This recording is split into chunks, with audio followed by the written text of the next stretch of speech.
이번 주간이 6.25 전쟁 72주년 되는 주간입니다. 그래서 6.25 전쟁 72주년을 맞으면서 우리 한국 교회와 우리 신앙과 6.25 전쟁이 어떤 연관이 있느냐, 앞으로도 우리나라 문제, 그리고 신앙 문제가 어떻게 우리가 잘 이해하고 실천해야 하느냐, 그런 주제로 이번 주와 다음 주 같은 제목으로 설교하고자 합니다. 한국의 긴 역사 속에서 두 가지 끔찍한 사건이 있었습니다. 임진왜란과 6.25 전쟁입니다. 임진왜란과 6.25 전쟁, 우리 민족사에서 가장 비극적인 전쟁이었습니다. 6.25 전쟁은 1950년 6월 25일 새벽 4시에 시작이 되어서 북한군의 12만 군대가 소련제 탱크 242대를 앞세워서 일본군이 만주에서 버리고 간 무기를 전부 그 사람들이 차지해서 6월 25일 새벽 4시에 전쟁이 시작됐습니다. 3년간 전쟁을 걸다가 1953년 7월 27일 12시 정각의 휴전으로서 끝났습니다.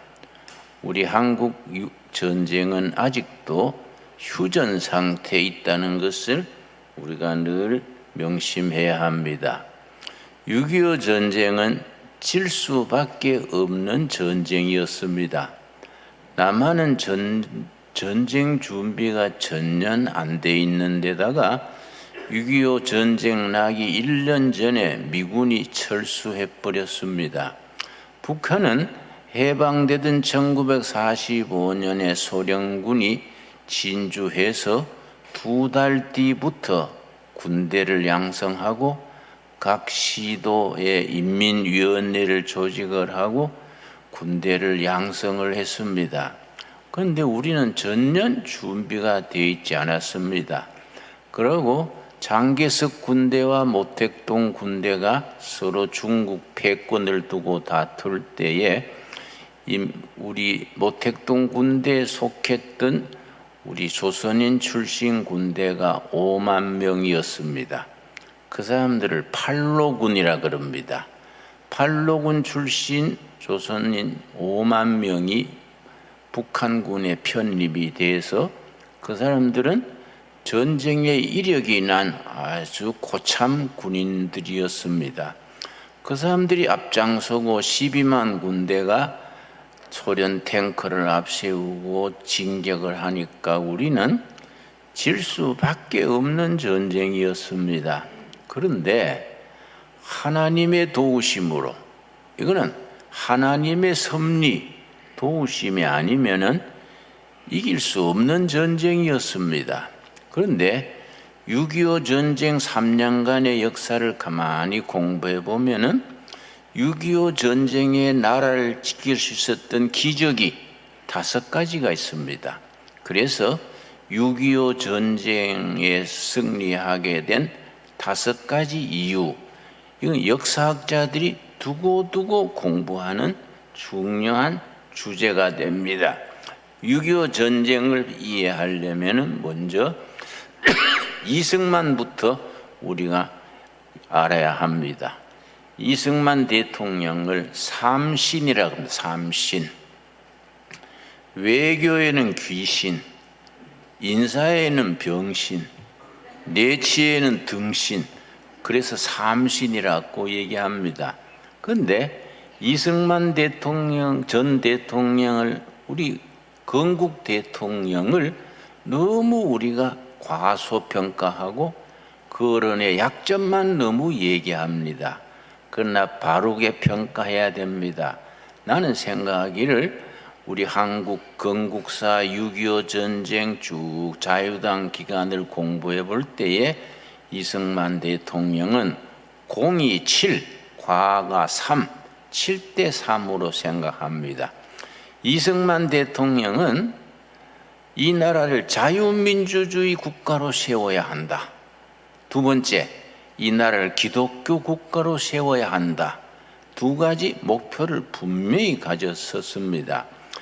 해방 직후에 우리나라가 얼마나 좌우 대립이 심각했느냐 하면 미 군정청에서 새로 세워질 대한민국은 공산주의를 해야 되느냐 민주주의를 해야 되느냐 그 여론조사한 게 있습니다. 상상할 수 없는 결과입니다. 해방 직후에 미 군정청이 통치할 때에 국민의 78%가 공산주의, 사회주의 해야 한다. 민주주의 하자는 것은 소수랬습니다. 그러나 이승만 박사가 끈질기게 앞으로 세계는 자유민주주의를 해야 된다. 공산주의는 이거는 안 된다. 공산주의가 왜 안 되느냐? 하나님을 부인하고 물질을 앞세운다. 그러니까 안 된다. 둘째, 공산주의는 왜 안 되느냐? 하나님이 주신 자유를 억압한다. 이런 주의는 망해야 되고 망할 수밖에 없다. 일관되게 주장해서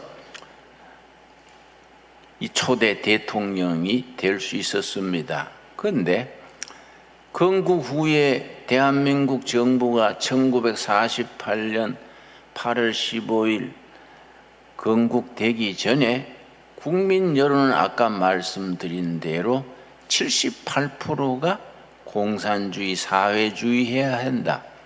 왜 그래 공산주의가 인기가 있었느냐? 1917년에 소련이 러시아 제국이 무너지고 공산당이 집권했습니다. 그때 지도자가 레닌입니다.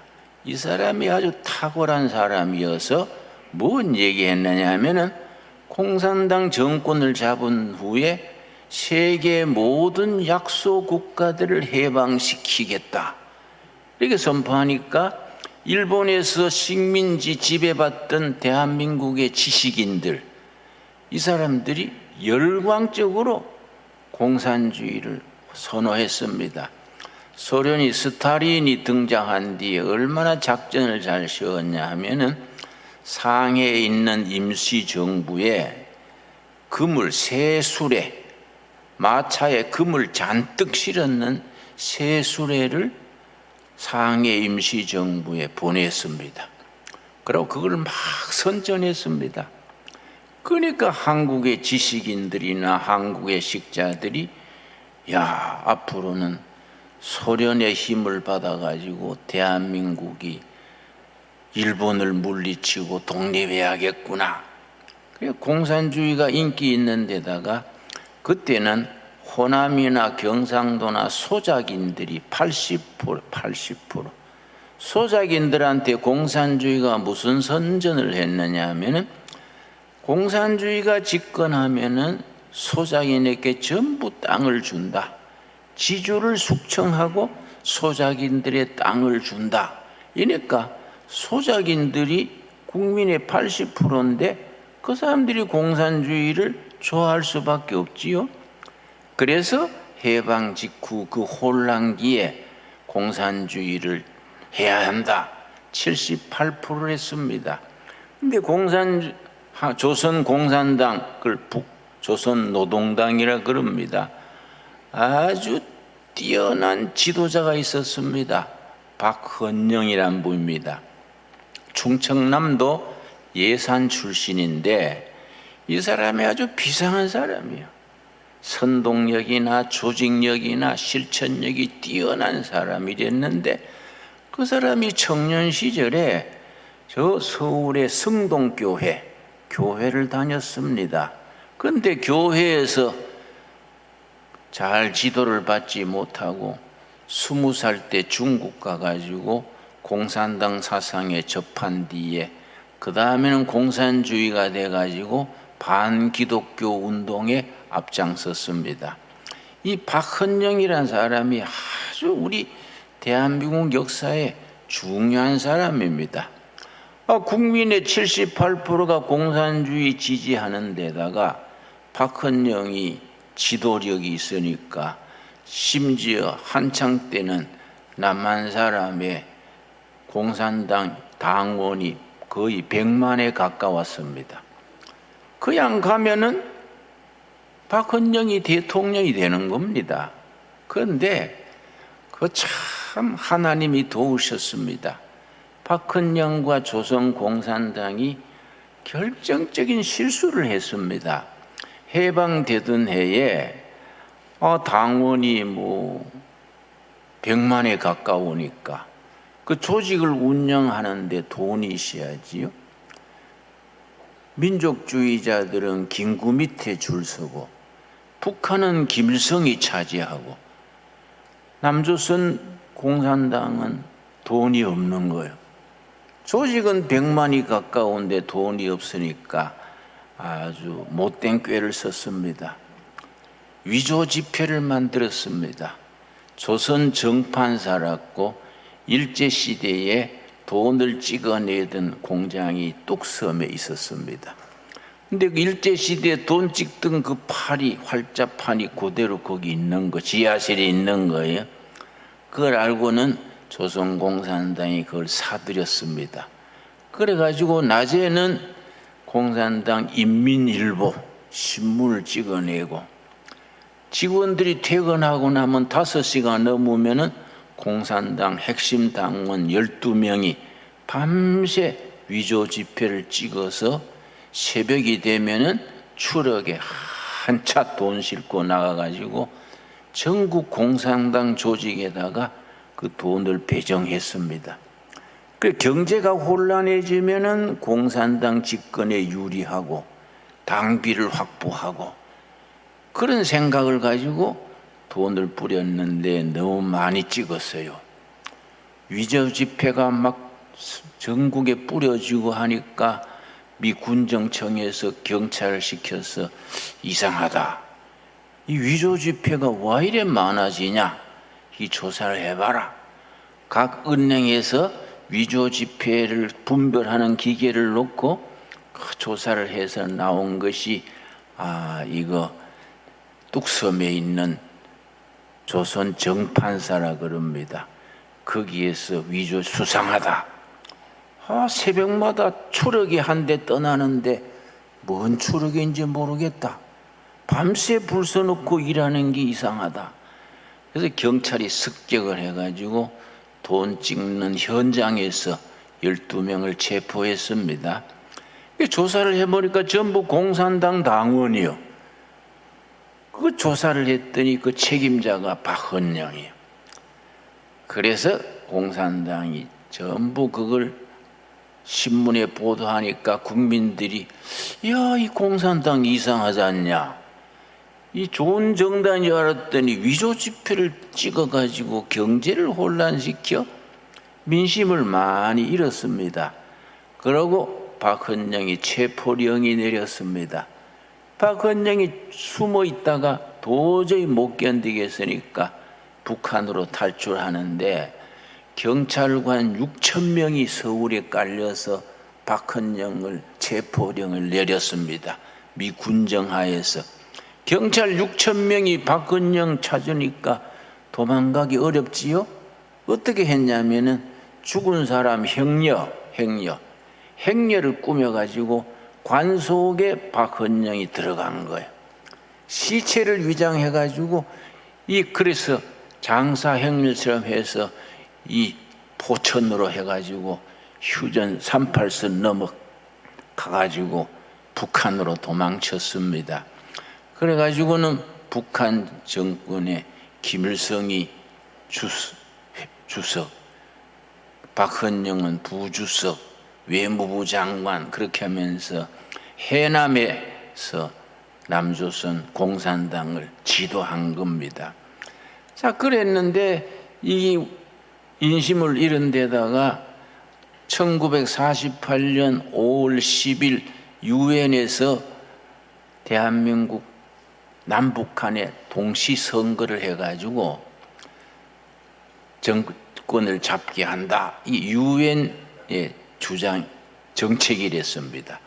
1948년 5월 10일에 남북 동시 선거를 해가지고 정권을 물려주기로 했는데 북한에서는 소련군이 앞장 뒤밀어줘서 김일성이 다 인민위원회 잡고 있는데 선거해가 되겠습니까? 유엔 선거감시단이 휴전선 못 넘어 38선 못 넘어오게 했습니다. 그러니까 남한만 선거를 한 거지요. 선거할 때에 북한이 당원들이 뭐 60만, 70만이니까 선거에 참여해가지고 했으면은 국회의원 숫자가 전부가 한 200명입니다. 200명. 절반은 당선되겠다 싶어서 서울시 당위원장이 홍민표입니다. 홍민표. 아주 중요한 사람인데 우리가 잘 모르고 있습니다. 공산당 서울시당 위원장 홍민표가 북한에 있는 박헌영에게 보고를 올렸습니다. 이번에 공산당 이름으로 출마하게 해주시오. 이제 그때 남조선 공산당 대표가 김삼룡이요. 김삼룡 위에 북한에 박헌영이 있는 겁니다. 홍민표가 김삼룡 통해서 해주의 박헌영한테 우리 선거에 참여하면은 100표는 얻게 됩니다. 100표를 얻으면은 김구나 이런 조소왕 이런 사람을 대통령으로 세우고 우리 집권할 수 있습니다. 그렇게 보고를 올렸는데 그걸 받아든 박헌영이 해주에서 김일성, 박헌영 그리고 소련 대표가 스티코프입니다. 이 스티코프라는 사람이 아주 전략가예요. 셋이서 모여가지고 결론을 어떻게 내렸냐면은 5월 10일 선거에 참여하지 말고 선거를 보이콧도 하고 그걸 내란을 일으켜가지고 공산당이 집권할 기초를 닦아라. 이렇게 지시를 한 거예요. 공산당은 당의 지시를 따라 하니까 그 지시를 받고 홍민표가 대성통곡을 했다 그래요. 그리고 3일간 밥을 안 먹었다 그래요. 이번에 선거에 참여하면 우리가 100석은 받을 수 있는데 북한에 가 있는 김일성하고 우리 박헌영이 소련 스티코프하고 얘기해가지고 선거에 참여를 못하게 하고 보이콧도 하고 사보타지를 하고 테러를 하게 하니까 너무 억울해가지고 대성통곡했다 그럽니다.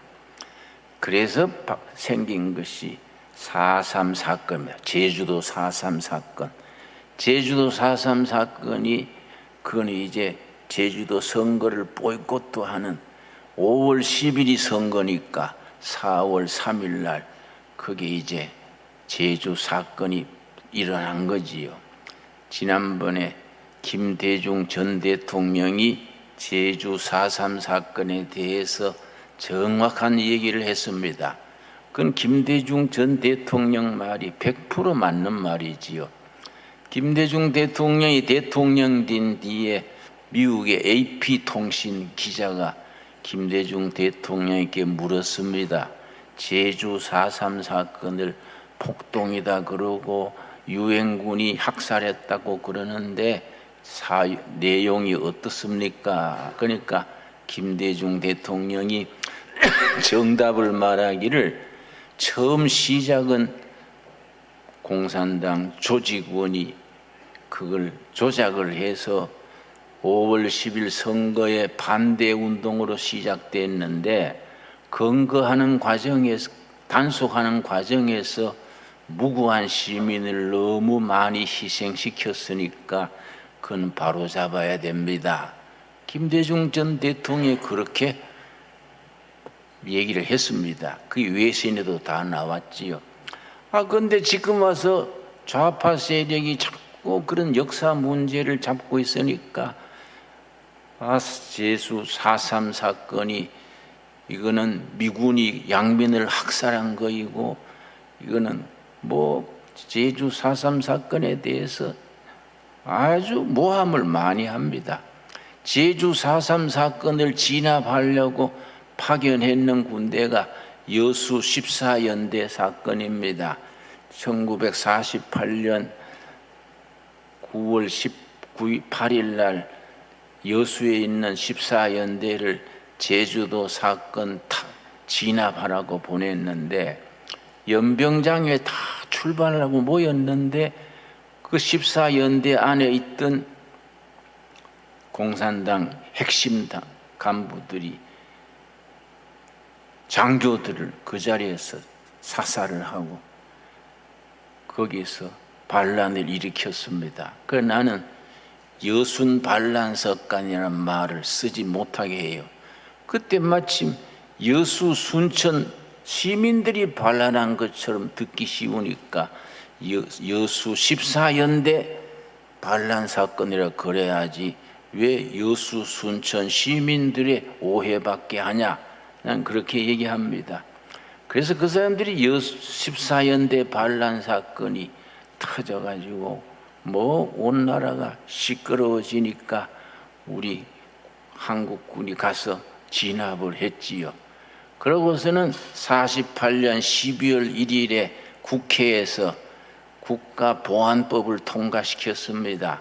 군대 안에, 경찰 안에, 공무원 안에 좌익분자들 색출하는 법을 국가보안법이 그러는데 국보법 그래요.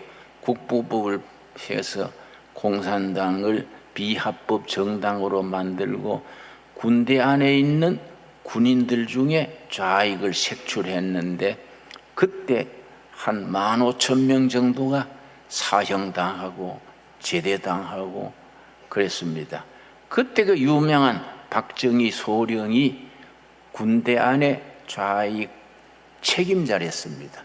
박정희가 군대 안에 있는 좌익 공산주의 조직의 총책임자랬는데 그 사람이 박정희가 체포돼서 사형 선고를 받았지요. 그런데 자기 상관이 송요찬 대령이라는 사람이 아무리 봐도 박정희는 아깝단 말이에요. 정직하고 유능하고 정의감도 있고 그러니 박정희를 살려야겠다. 상관인 송요찬 소령이 박정희를 찾아갔어요. 사형 선고받고 감옥에 있는 박정희를 찾아가가지고, 야, 이 사람아, 자네 같은 인재가 이렇게 죽으면 어떡하냐? 전향을 해가지고 대한민국에 기여해야지. 이렇게 억울하게 죽으면 자네도 손해고 나라도 손해다. 설득을 했어요. 그랬더니 박정희가 고민하다가 전향을 했습니다. 그냥 전향한 게 아니지요. 군대 안에 모든 좌익 조직의 조직 책임자니까 명단이 다 있지요. 그래서 200명의 군대 안에 좌익 명단을 넘겨주고, 그러고 박정희는 이제 사면이 됐습니다. 그 박정희가 이제 5.16 군사혁명 해가지고 대한민국 경제 일으키는데 공로를 세웠으니까 참 역사란 것은 참 묘하지요. 나는 이런 걸 볼 때에 우리 역사는 하나님이 도우시는 역사다. 고비고비 하나님께서 역사하셔서 사람으로서는 할 수 없는 것을 하나님이 도우신다. 6.25 전쟁 때에 12만 군대가 소련 탱크 242대를 앞세워서 내려오는데 국군이 도저히 당할 수 없지요. 그런데 5가지 기적 중에 첫 번째가 뭐냐 하면은 북한군이 3일 만에 서울을 점령해가지고 막가로 한강을 건너가지고 남쪽으로 부산까지 갔으면은 미군이 오고 유엔군이 올 수 있는 기회가 없었지요. 그런데 무슨 이유인지 3일 동안 서울에서 막 소잡고 막 꽹가리 울리고 뭐 나라가 다 차지한 것처럼 축제를 벌리면서 3일을 허비했어요. 그 3일 동안에 옛날에 독립군 중에 김홍일 장군이 있습니다. 김홍일 장군이 저 안양 밑에 수원 사이에 국군이 후퇴하는 폐잔병들을 전부 모아가지고 전선을 세웠습니다. 방어망을 세운 거지요. 그래서 북한군이 서울에 3일간 왜 허비했느냐? 이게 기적 중에 기적이지요. 막바로 건너갔으면은 대한민국은 지금 우리가 김정군 장군님 만색하고 사는 거예요. 그런데 3일을 그 허비를 한 겁니다. 그 역사가들이 그걸 연구합니다. 왜 3일을 허비했을까? 그 3일 동안에 이제 김홍일 장군이 전부 폐잔병들을 모아가지고 전선을 만들어가지고 지키는데, 그때 이승만 대통령이 일본에 있는 메가더 장군한테 긴급 전화를 해가지고 당신이 우리나라를 도와주시오 해서 4일 뒤에 6월 29일에 메가더 장군이 대전에 비행기를 내려가지고 전선을 시철했습니다. 안양과 수원 사이에 최전선에 20살 된 사병이 구식총을 두고서는 지키고 있으니까 메가더 장군이 그 한국군 일병한테 물었습니다. 그대는 그 자리에 언제까지 있으려는가? 그러니까 그 사병이 후퇴 명령이 있을 때까지 지키겠습니다. 그러니까 후퇴 명령이 없으면 어떡하려는가? 예, 싸우다가 죽겠습니다. 그러니까 메가더 장군이 감동받은 거예요. 영어로 타치가 된 거예요. 우리가 뭘 도와주면 되겠는가? 그랬더니 실탄을 주십시오. 무기를 주십시오. 수류탄도 없고 총도 없고 옛날 구식총에 실탄도 없습니다. 무기를 도와주십시오. 그러니까 메가더 장군이 그때 말했어요. 이런 좋은 청년들이 나라 지키는 나라는 도와줘야 된다. 메가더 장군이 한 말이 있습니다. 그러고서는 그 자리에서 서울 쪽을 바라보고서는 인천 상륙작전을 그 자리에서 구상했다는 겁니다. 그 자리에서 이 나라가 전세를 바꾸려면은 중간에 인천 상륙작전을 해서 이걸 막아야 된다. 그래 그때 이제 방위사령의 미군 사령관이 워커 장군이요. 워커 장군한테 낙동강 방어선을 구축해가지고 절대 부산 뺏기지 말고 지켜라. 내가 가서 인천 상륙작전을 꾸며서 올라갈 테니까 인천 상륙할 때까지 방어선을 지켜야 된다. 그렇게 워커 장군한테 얘기했지요. 그 사람이 참 훌륭한 장군이에요. 그런데 그만 나중에 워커일 밑에서 교통사고 나서 죽었습니다. 그래서 워커 장군이 교통사고로 죽은 언덕, 힐은 언덕이지요. 그래서 워커힐이라 그럽니다. 이런 워커힐 가시면은 한쪽 구석에 워커힐 장군의 동상이 서 있습니다. 아무도 신경 안 쓰지요?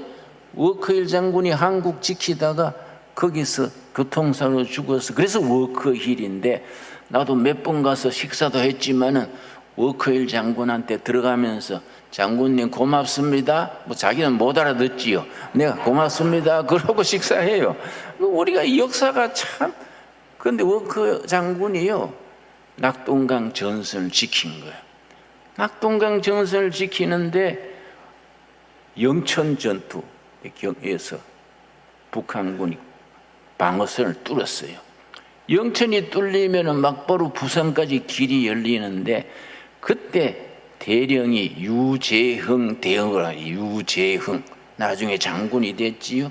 유재흥 대령이 잘했습니다. 그때 하나님이 사람을 쓰시는 거예요. 영천 전선이 뚫렸다 하니까 미군 대사가 뮤초 대사입니다. 뮤초. 진해에 있는 이승만 대통령 찾아가가지고 프레지던트 리 지금 영천 뚫렸다 하니 부산은 금방 도착할 겁니다. 우리 유엔군은 일본으로 철수하려 하니 대통령께서도 오사카로 후퇴하시오. 나중 기회를 봐서 다시 와야 됩니다. 그러니까요, 이승만 대통령이요, 권총을 딱 끄집어내 가지고 흔들면서 실탄이 3알이 들었는데 이민군이 오면은 하나 쏴 죽이고 내 와이프 프란체스코 여사 쏴 죽이고 나 자살하고 말겠어.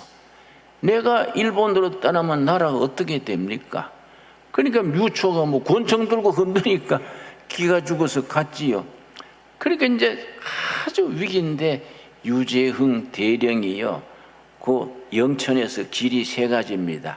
내 고향 청송 가는 길이 있고 경주로 가는 길이 있고 대구로 가는 길이 있습니다. 군대는 적고 무기는 적으니까 다 지킬 수는 없고 어느 길을 지켜야 될까? 그 유재흥 대령이 생각을 잘한 거예요. 아마 경주 쪽으로 내려갈 것이다. 그래서 경주 가는 사는 덕에 자기 부대원 전부 잠복시킨 거예요. 딱 언덕에 대기했는데 아니라 다를까 인민군이 경주 쪽으로 들어오는 거예요. 그때 사단장이 김책이요, 김책. 아주 김일성과 빨치산 같이 했던 유명한 아주 핵심입니다. 김책 사령관이 이제 영천이 뚫려서 부산까지 간다 하고 당당하게 내려가는데 유재흥 대령 군대가 지키는 걸 몰랐지요. 거기서 뭐 완전히 그 사단이 전멸했습니다. 국군이 막 집중 사격을 해서 그 사단장 김책이 막 죽은 듯이 있다가 말 타고서는 도망쳤습니다. 그때 참 그 국군이죠, 국군이. 그만 일에 인민군이 경주 쪽으로 안 가고 대구 쪽으로 갔으면 우리는 지금 공산당 밑에 사는 거예요. 고비 그런 역사가 있습니다. 이거는 하나님께서 이 나라를 지켜주신다, 그걸 확신하는 거예요. 그래서 워커 장군이 낙동강 전선을 잘 지켜서 그 영천 전투가 9월 4일입니다. 9월 4일. 그동안에 낙동강 전선 지켜서 9월 15일에 인천 상륙작전 성공했습니다. 인천 상륙작전을 하겠다니까 전부 다 반대했습니다. 왜냐, 인천은 밀물, 설물의 간만 차이가 많아가지고 군대가 상륙할 수 있는 시간이 2시간밖에 없어요. 2시간 만에 어떻게 상륙하느냐. 인천 상륙은 안 된다. 미국 트루만 대통령도 반대하고 참모들이 다 반대하고 하는데 역시 인물은 다른 거지요. 메가더 사령관이 미국 웨스트 포인트 수석 졸업한 사람인데 그러니 되는 거다. 김일성도 그래 생각할 거 아니냐, 모택동도 그래 생각할 거 아니냐. 전능하신 하나님께서 우리를 이기게 하신다, 그러니 되는 거다. 그래가지고 인천 상륙작전을 9월 15일 날 상륙하는데 제일 문제가 뭐냐면 인천 앞에 월미도에서 전등 탐조등으로 인천항을 계속 비추는 거예요. 근데 그 월미도 탐조등을 그걸 꺼뿌려야 상륙할 수 있는데, 그래서 한국 특공대를 투입했습니다. 한국 특공대가 가가지고 밤에 기습을 해가지고 그 탐조등을 끄고 미군한테 횃불로 표시를 하니까 메가더 군대가 상륙해가지고 우리 인천 상륙작전 성공했기 때문에 대한민국이 지금 건전하는 겁니다. 여러분, 그게 우리가 하나님이 보호하사지요, 여러분. 그래서 우리 교인들이 그런 역사를 알아야 돼요, 역사를. 그런데 지난번에 우리 좌익 분자들이 메가더 장군 동상을 철거하려고 그랬습니다. 이건 우리나라의 역적이다. 메가더가 없었으면 우리가 조선민주주의 인민공화국이 됐을 텐데 메가더 때문에 안 됐다. 그래서 국적이 둘이라는 거예요. 이승만과 메가더. 그 메가더 동상을 철거하려고 사람들이 달궈들었는데 해병대 또 예비군들하고 애국자들이 모여가지고 전투를 서로 간에 막 겨뤄가지고 그걸 지켰어요. 그 소문이 미국에 퍼지니까 메가더 출신 주위에서 사람이 왔어요. 한국이 철거하면 우리가 동상 가져다가 우리 지방에다가 세우겠다. 아주 야단 났었습니다. 그리고 우리 역사를 알아야 돼요. 우리 청소년들에게 역사를 가르쳐야 되는데 역사를 그리 안 가르치고 지난번에 이재명이 뭐라 그랬습니까? 미군은 점령군이고 북한은 해방군이다. 북한 소련군은 해방군이다. 여러분 다 보도가 났지요? 난 이 또라이인가 이거 뭐 이런 친구가 있노? 어떻게 미군이 점령군이고 소련군은 해방군이다. 이래가지고는 또 이 대한민국은 안 태어나야 될 나라다 이런 식으로 얘기하니까 참 이번에 정권이 제정신 가진 사람들이 정권 잡은 게 너무나 감사한 거이지요. 그러니까 우리가 하나님이 그때 이제 지켜주시는 겁니다. 그 내가 지난번에 11월 첫 주에 정권 교체하는 설교를 했더니 설교 제목으로서는 말이 안 되지요. 그러나 워낙 중요하기 때문에 정권 교체 성경적으로 얘기했는데 그걸 또 뭐 고발을 해가지고 내가 1년간 조사받느라고 검찰청에 가고 대도 않은 검사가 나를 7시간 붙들고 그걸 조사하는 거예요. 그래서 내가 답답해가지고 그럼 검사님은 뭐 정권 교체 안 돼도 좋다는 거요? 뭐요? 응? 내가 그랬더니 질문은 우리가 합니다. 그랬어요. 질문도 질문같이 해야지 뭐 그런 질문하면서 검사가 머리가 나쁘지 않을 낀데 질문을 제대로 하시오. 그랬는데 결국 무죄 받았지요. 뭐 무죄 받아야 안 되겠습니까? 안 그렇습니까? 예. 우리가 대한민국을 하나님이 제때 지켜주십니다. 그래서 서울에서 인민군이 3일간 있었는 덕택에 다 풀린 거지요. 그리고 인천 상륙작전 때문에 이 나라 지켜진 거지요. 그 6.25 때 일어나는 기적 5가지 중에 이제 나머지 3개는 다음 주에 이어서 또 얘기하도록 하겠습니다. 오늘 본문 말씀 사무엘상 17장 47절 보겠습니다. 다윗이 골리앗을 쓰러뜨릴 때 물맷돌 5개를 가지고 돌판에 던져가지고 이겼지 않습니까? 골리앗을 쓰러뜨렸지 않습니까? 예. 내가 아주 흥분해가지고 말이 잘 안 돼요. 듣기를 잘 들으시기 바랍니다. 골리앗이 물맷돌 5개, 차돌멩이 5개 가지고 돌팔매 던져가 골리앗 쓰러뜨렸지 않습니까? 그때 뭐라 그랬습니까? 47절 말씀. 또 여호와의 구원하심이 칼과 창에 있지 아니함을 이 무리에게 알게 하리라. 전쟁은 여호와께 속한 것인즉 그가 너희를 우리 손에 넘기시리라. 여러분 아멘 하시지요? 전쟁은 누구한테 속했다고요? 여러분 김정은이가 뭐 핵무기 만들고 뭐 미사일 쓰는데 쓸데없는 짓이요. 미사일 핵무기가 예양가가 있는 게 아닙니다. 여러분 소련이 망할 때 핵탄두가 몇 개 있었는지 아십니까? 7,200개요. 소련이 핵무기 7,200개 가지고 제자리에 망했습니다. 뭐 북한에서 핵탄두가 뭐 60개니 70개니 그거 가지고 되는 게 아닙니다. 전쟁은 여호와께 속한 것입니다. 나라의 장래는 하나님께 속한 것입니다. 대한민국이 다 공산당 이기고 통일시켜가지고 예수 잘 믿는 나라 돼가지고 세계 우뚝 선 나라가 되게 될 줄로 믿습니다. 기도하겠습니다. 하나님 감사합니다. 이 나라를 하나님께서 보호하시고 우리 교회가 앞장서서 애국 시민들이 유교도 이기고 경제 건설도 하고 세계의 10등 안에 드는 나라로 만들게 된 줄 믿습니다. 고비 하나님께서 이 나라 지켜주신 줄 믿습니다. 앞으로도 역시 지켜주시고 우리 교회가 성도들이 앞장서서 이 나라를 정말 예수 잘 믿는 나라, 온 세계에 선교하는 나라, 성서한국, 선교한국, 통일한국을 허락해 주시옵소서. 예수님 이름 받들어 기도드렸사옵나이다. 아멘.